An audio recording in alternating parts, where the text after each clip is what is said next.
자, 오늘은 창의적 공부법 제6강 세 가지 장기기억 학습 전략 중에서 두 번째 시간을 진행을 해보도록 하겠습니다. 먼저 지난 시간까지 했던 것을 한번 리뷰를 해볼게요.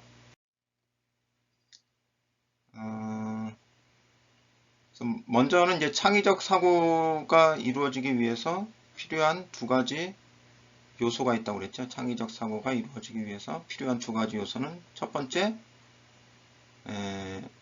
장기 기억이 있어야 된다. 창의적 사고는 기억의 새롭고 독특한 조합이니까 재료가 있어야 연결이 되겠죠. 그래서 먼저는 이런 재료가 있어야 돼요. 장기 기억이라는 재료가.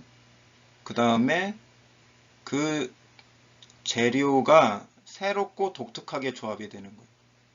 그냥 일반적인 조합이 아니라 왜 새롭고 독특한 조합이 필요한가? 새로운 문제를 해결하려고. 결국엔 창의적 사고라는 거는 새로운 문제를 해결하기 위해서 필요한 거예요. 그냥 뭐 알려진 문제 해결할 때는 새롭고 독특한 조합이 필요 없죠. 이미 그러한 그 연결, 기본적인 연결 조합이 있기 때문에 그게 이제 솔루션이죠. 기본적인 조합이 솔루션이죠. 기존 해결책, 기존 해결책은 그냥 기존 연결에서 나와요. 기존 조합에서. 근데 새로운 문제 해결은 새롭고 독특한 조합에서 이제 해결책이 나오는 거죠. 그럼 이제 장기 기억을 잘 하기 위해서는 집중 모드 해야 된다. 공부, 학습, 일반적으로 느끼는 그 느낌 있죠? 집중했을 때의 그 느낌.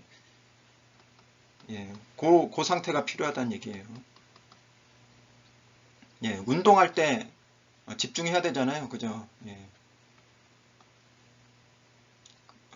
근데 이제 그것뿐만 아니라 요거는 이제 재료를 위해서는 이게 필요하다는 건 자연스럽게 이해가 되실 거고요. 근데 새롭고 독특한 조합이 이루어지려면 뭘 해야 되느냐?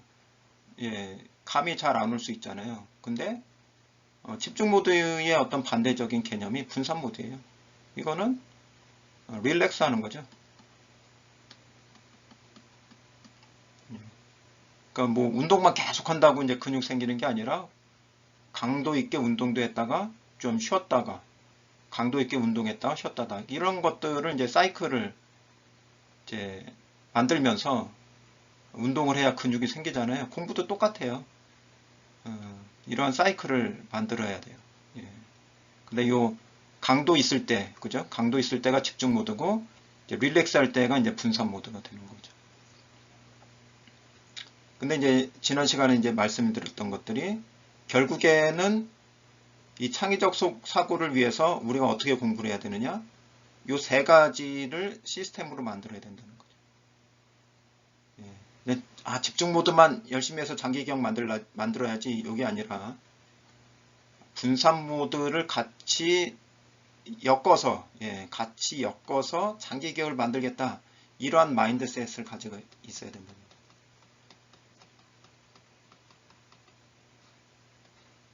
이게 창의적 사고를 만들어가는 데 있어서 매우 중요한 핵심 마인드다.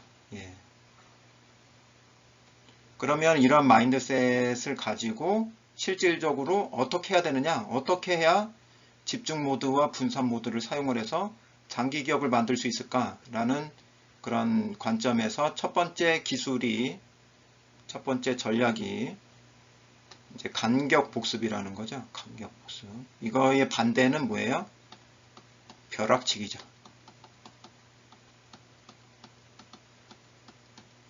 강의 한번 듣고 시험 보기 강의 한번 듣고 시험 보기 전에 벼락치기 하고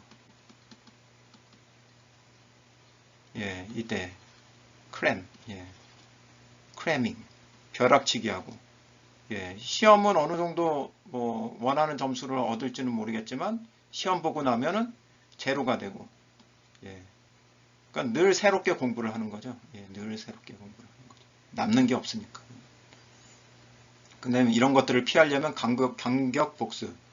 그래서 일정한 시간 간격을 두고 강의를 한번 들었으면 첫 번째 복습 한번 해주고 그날, 그 다음에 그 다음날 해주고, 예, 그 다음에 일주일 후에 요 정도의 3번 정도의 복습 시스템을 만들 필요가 있다. 예, 최소한. 그래서 이 복습 간격은 자신한테 맞춰서 뭐 앞부분에 집중을 하든지 아니면 나는 뭐 다른 형태로 요거 복습 간격을 만들든지 그거는 이제 자신한테 맞춰서 하는 건데 기본적인 맥락은 뭐예요? 분산시켜서 복습을 해라. 분산시켜서. 그래서 요 방법을 간격 복습이라고도 하고 분산 학습이라고도 표현을 해요. 예. 이게 첫 번째 이제 전략입니다. 예. 그래서 이제 분산학습하고 벼락치기의 그 차이점을 설명하기 위해서 예, 간격복습이라는 이제 전략 첫 번째로 말씀을 드렸고 예,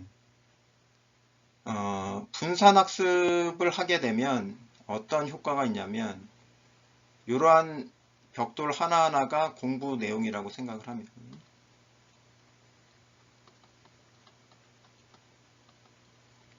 요게 사이에 있는 모르타르가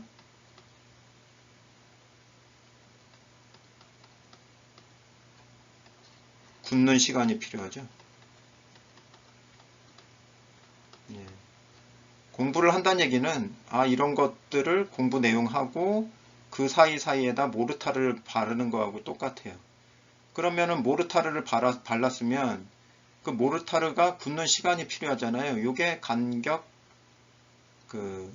되는 거죠.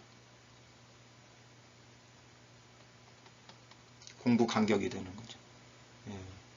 만약에 이게 모르타르가 굳는 시간이 충분히 주어지지 않고 바로 공부 내용만 바로 쌓아 나간다면 이제 이렇게 그 구조체, 그죠? 신경 구조체가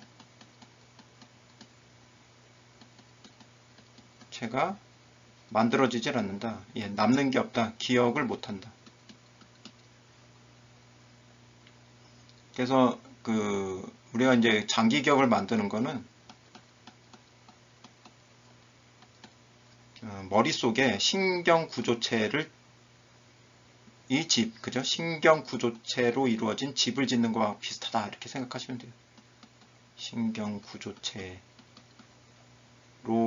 되어진 집. 예, 집을 짓는다. 집을 잘 지어야 되죠. 그죠? 그러려면 이 모르타르가 굳을 수 있는 시간들을 허용을 해야 되는데 그게 바로 어떤 공부와 공부 사이의 간격이다.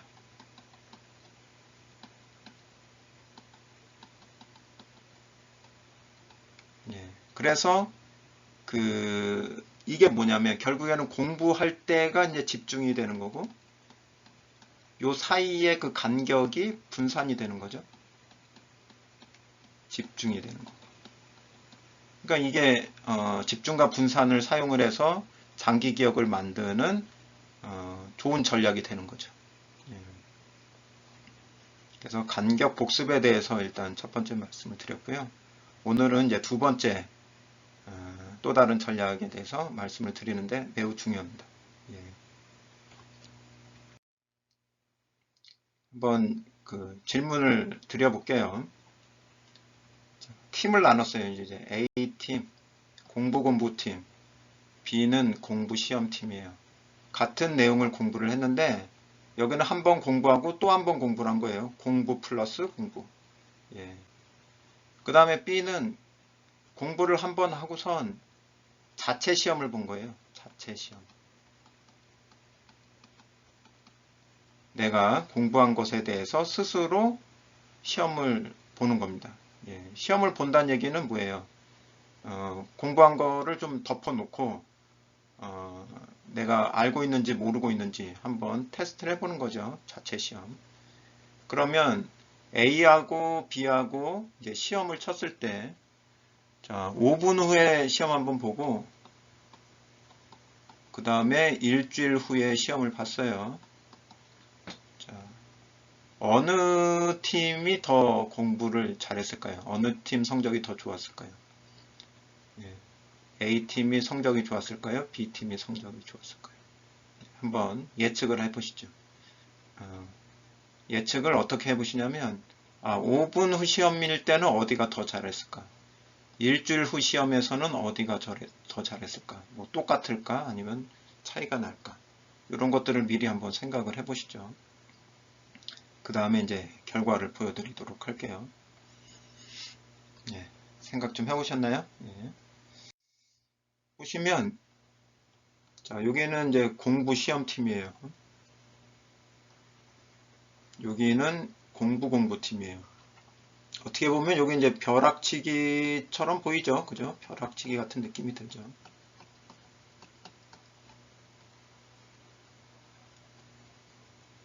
그래서 공부팀이나 공부 시험팀이나 어떻게 보면은 공부팀이 더 좋아 보이네요. 그죠? 더 좋아 보여요.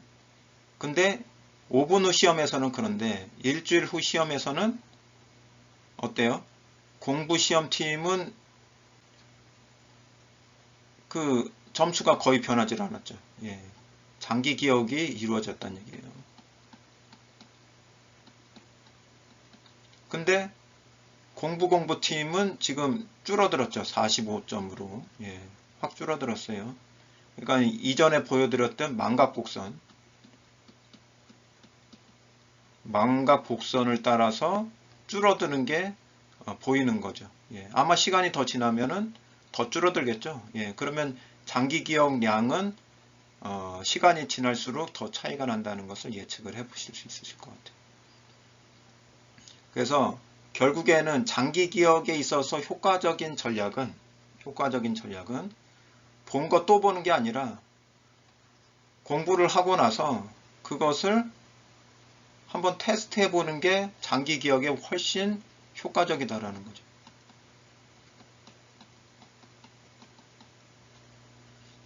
그래서 이 시험을 보는 상황을 한번 생각을 해보면 어때요? 공부한 것들을 일단 덮어놓고 머릿속으로 내가 생각할 수 있는 것이 얼마나 있는지를 한번 떠올려 보는 거. 떠올리기. 이게 핵심이죠. 떠올리기. 예, 자료를 보지 않고 떠올리기. 요거를 전문 용어로 회상이라고 합니다. 영어로는 recall, retrieval, 예. 이게 다 회상에 관한 용어들이에요. recall, retrieval. 이게 바로 그 내용이에요. 예. 이게 장기 기억에 있어서 아주 핵심적인 그 전략이 됩니다. 떠올려 보는 것만으로도. 떠올려 보는 것만. 그래서 이 리콜을 어떻게 실제 공부에 적용을 하는지 한번 구체적인 예로 한번 생각을 해볼게요. 여러분들 이제 코넬 노트를 아시는 분도 있으실 텐데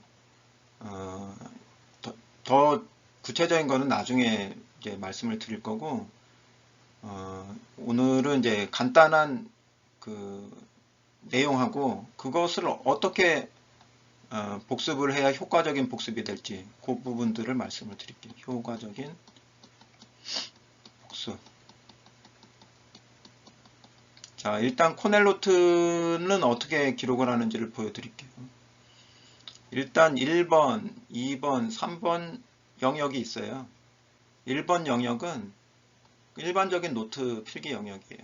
강의 시간에 들은 내용이나 학습한 내용을 자세하고 꼼꼼하게 기록한다.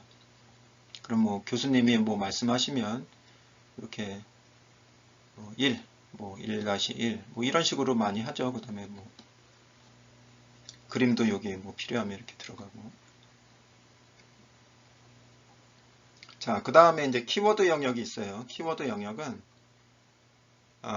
이 노트를 필기한 것 중에서 키워드 핵심되는 거죠. 핵심되는 것을 적어 놓든지 키워드로 적든지 아니면 이 핵심되는 키워드가 답이 되도록 하는 질문을 여기다가 적어 놓는 거예요. 그게 이제 2번 영역이고요. 3번 영역은 이 전체를 몇 문장으로 요약을 하는데 중요한 거는 자신의 언어로예요. 자신의 언어. 자신이 이해한 언어로. 예, 그 언어로 요약. 뭐 플러스 뭐 그림, 다이어그램 형태로 요약을 해도 되고요. 예, 자신이 이해한 요게 제일 중요하죠. 내가 이해한 것을 바탕으로 해서 문장을 적는 거예요. 두세 줄의 문장을 적든지 그림을 넣든지. 자, 요게 이제 코넬 노트인데 이제 포인트는 뭐냐면 이것을 내가 결국 노트 필기를 한다는 얘기는 복습을 위해서 노트 필기를 하는 거죠. 복습 안 하면 노트 필기가 별 의미가 없어요. 그죠? 예. 그냥 본 거 또 보는 데는 나중에 뭐 필요할 도움이 되긴 하겠죠. 예. 아무튼 노트는 복습을 위해서 필요하다. 노트를 통해서는 이제 복습을 해야 된다. 복습을 하기 위해서 노트 정리를 하는 거죠.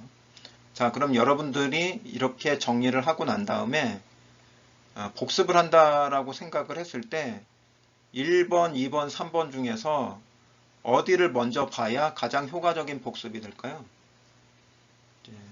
맞춰보시죠. 1번, 2번, 3번. 어느 영역을 먼저 봐야 가장 효과적인 복습이 될까요?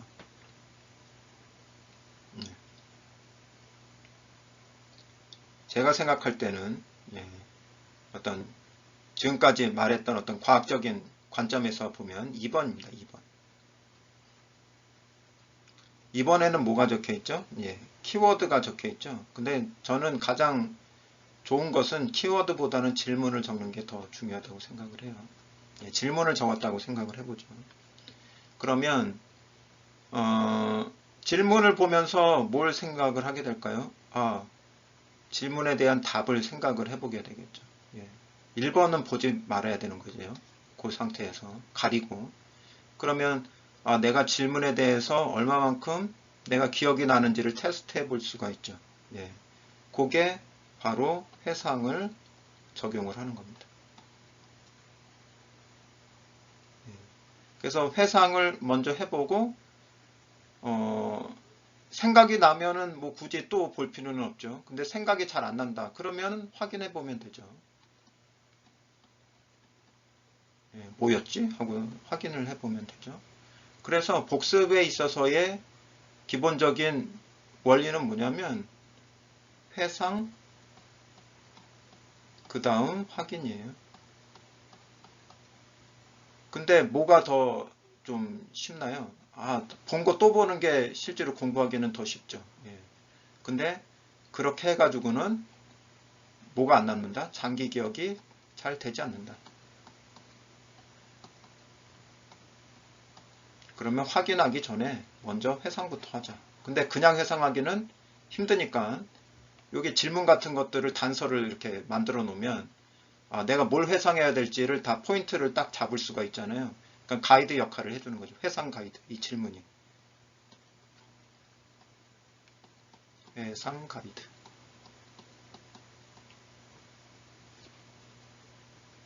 이런 식으로 공부를 해야 머릿속에 더 오래 중요한 포인트들이 남는다라는 거죠.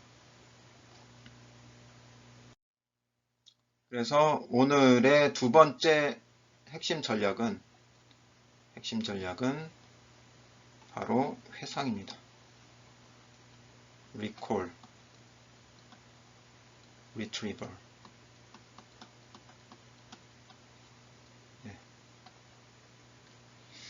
자, 그럼 여기까지 일단은 두 번째 전략까지를 정리를 해보고요.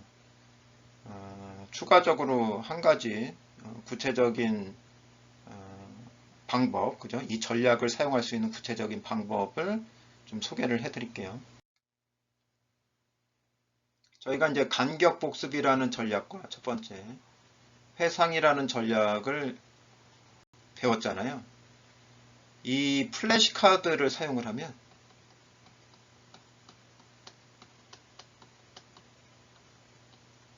간격 복습과 회상을 두 가지를 다 사용할 수가 있어요. 쉽게, 쉽게.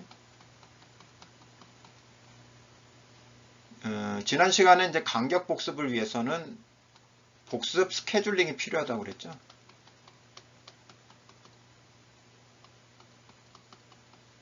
근데 이게 귀찮은 작업이죠, 매우. 회상은 이제 오늘 배웠고. 그래서, 저 이제 영어 공부를 예로 해서 이 앙키라는 유명한 플래시카드 앱이죠. 앙키라는 도구를 활용을 하면 영어 공부를 위해 이 앙키라는 도구를 활용을 하면 어떻게 이 간격 복습과 회상을 사용하게 되는지 그 포인트를 알려드리도록 하겠습니다. 그래서 최종적으로는 뭐만 사용하게 되면 플래시 카드만 잘 사용을 하면은 간격 복습과 회상 전략을 그냥 자동적으로 사용하게 되는 그런 효과를 얻게 되는 거니까 플래시 카드가 굉장히 괜찮은 그런 학습 도구가 될 수 있는 거겠죠. 기본적인 내용은 이제 뭐 인스톨 해가지고 먼저 만들어야 될 거는 이제 카드를 만들어야 되잖아요. 카드. 그래서 일단 인스톨을 한 다음에 첫 번째 보면 이제 뭉치가 나오고 이제 기본이라는 이런 내용이 있어요. 그래서 이 뭉치라는 거는 카드를 묶어 놓은 거를 얘기를 하는 거죠. 카드 셋. 여러 카드 뭉치를 얘기해요. 카드 뭉치. 그래서 기본을 누르면 이렇게 카드를 작성하게끔 나옵니다. 그래서 앞면, 뒷면 기본적으로 카드 하나는 앞면과 뒷면이 존재를 하는데 앞면에는 이제 질문을 넣고 뒷면에는 답을 넣는 거죠. 볼까요? 그래서 영어 공부를 여러분들이 한다고 생각하면 요 이제 카드를 만들어야 되는데 이제 추가를 이제 누르면 여기를 누르면 쓸 수 있게 만들어져요. 그러면 앞면에 나가는 한글로 나는 학교에 갑니다. 뒷면에다가는 영어로 I go to school 이렇게 쓰는 거죠. 요거는 스피킹 연습을 할 때는 이렇게 쓰면 되겠죠. 스피킹을 내가 개발을 하겠다 그러면은 이런 식으로 쓰면 되고 나는 그냥 이해만 하면 돼. 보고 이해만 할 수 있으면 돼. 그러면은 요 순서를 바꿔야겠죠.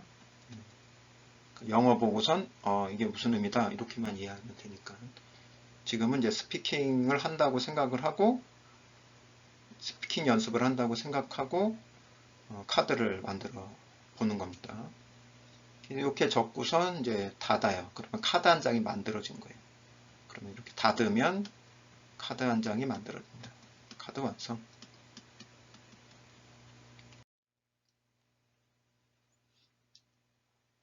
자, 그러면은 기본이라는 카드 뭉치에 뭐가 만들어졌어요? 카드 하나가 이제 생성이 된 거죠. 그러면 이제 공부를 해볼까요? 이걸 가지고 공부를 해보면 이제 공부 시작을 하면 첫 번째 나오는 게 이게 나옵니다. 앞면이 나오는 거예요. 자, 그러면 앞면이 뒷면은 안 보이죠? 그러면 뒷면이 안 보이는 상태에서 뭐를 생각을 해봐야 돼요? 한글을 보면서 영어를 생각을 해야겠죠? 영어 떠올리기. 자, 요때 뭐가 이루어지는 겁니까? 회상이 이루어지는 거죠. 해상. 자, 그래서 I go to school 이게 떠올랐다. 그럼 맞나? 답을 보기를 눌러요. 이렇게 답을 보기를 누르면 맞네. I go to school. 이제 확인이 되는 거죠. 자, 그 다음이 이제 중요한데 지금 이제 회상 전략을 사용을 한 거고 그 다음 밑에 보면은 이런 선택 그 단추가 있어요. 선택 버튼. 그래서 1분, 10분, 뭐 4일 이렇게 시간 간격이 있고 이거 내가 잘 안 되니까 다시 해야 돼. 이거 뭐 적당해. 아니면 너무 쉬워. 예, 이런 식으로 해서 선택하게끔 돼 있어요. 그러면 이게 뭘 의미를 하냐면 내가 쉽다 그래서 이제 쉽다를 이렇게 누르잖아요. 그러면 4일이라고 써 있잖아요. 그러면 이 카드가 4일 뒤로 갑니다. 그러면 4일 후에 내가 이것을 다시 한번 보게 돼 있는 거예요. 근데 내가 어렵다. 이거 뭔지 잘 떠오르지도 않았어. 예. 그래서 봐야지 알았어. 그러면 다시잖아요. 그러면 1분 후에 나오는 거죠. 그럼 1분 후에 내가 공부를 한 10분 정도 한다고 그랬을 때 1분 후에 이 카드가 다시 나오게끔 되는 거예요. 그러니까 어려운 내용은 현재 시점으로 가깝게, 쉬운 내용은 멀게. 그럼 뭐예요? 가깝다는 얘기는 자주 복습이 이루어진다는 얘기고, 멀다는 얘기는 이제 드물게 복습이 이루어진다는 얘기잖아요. 예. 그러니까 이게 간격 복습을 만들어 주는 거죠. 이 단추를 누르면서 복습 간격을 자동 설정. 예. 공부만 계속 하고 있으면 그때 그 시점에 가서 이 카드가 다시금 튀어나온단 말이에요. 그러니까 스케줄링을 굳이 할 필요가 없죠. 단지 내가 이거 쉬운지 어려운지 적당한지 그것만 선택해주면 얘가 알아서 알고리즘이 돌아가면서 필요한 때에 이 단어가 다시 나타나게끔 만들어준다. 이 프로그램 자체가, 어플이 굉장히 편하죠. 그러니까 플래시카드만 잘 사용하면 뭐를 다 할 수 있다고요? 회상하고 그 간격 복습을 자동적으로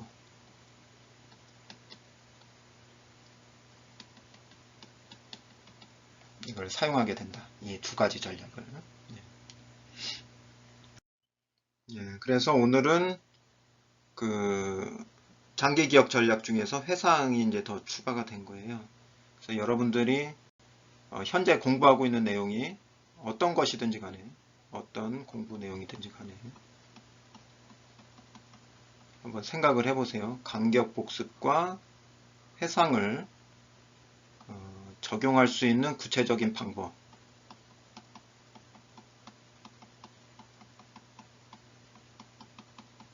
을 한번 생각을 해보세요. 예. 그리고 거기에 뭘 활용할 수 있으면 좋아요? 플래시카드를 활용할 수 있는 방법을 찾아보면 더 좋겠죠. 아니면 코넬노트.